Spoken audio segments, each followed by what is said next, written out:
بسم الله الرحمن الرحيم الرحمن علم القرآن خلق الإنسان علمه البيان الشمس والقمر بحسبان والنجم والشجر يسجدان والسماء رفعها ووضع الميزان ألا تطغوا في الميزان وأقيموا الوزن بالقسط ولا تخسروا الميزان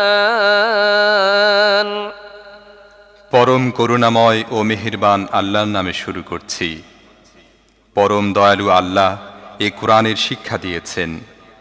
তিনি মানুষকে সৃষ্টি করেছেন এবং তাকে কথা শিখিয়েছেন।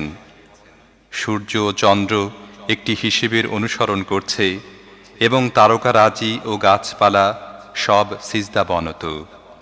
আসমানকে তিনি সুউচ্চ করেছেন এবং দাড়িপাল্লা কায়েম করেছেন।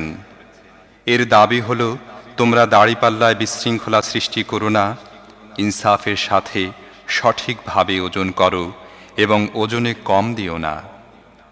والأرض وضعها للأنام فيها فاكهة والنخل ذات الأكمام والحب ذو العصف والريحان فبأي آلاء ربكما تكذبان পৃথিবীকে তিনি সমস্ত সৃষ্টির জন্য বানিয়েছেন। এখানে সব ধরনের সুস্বাদু ফল প্রচুর পরিমাণে আছে। খেজুর গাছ আছে যার ফল পাতলা আবরণে ঢাকা। নানা রকমের শস্য আছে যার মধ্যে আছে দানা ও ভুসি উভয়ই। অতএব হে জিন ও মানব জাতি, তোমরা তোমাদের রবের কোন কোন নিয়ামতকে অস্বীকার করবে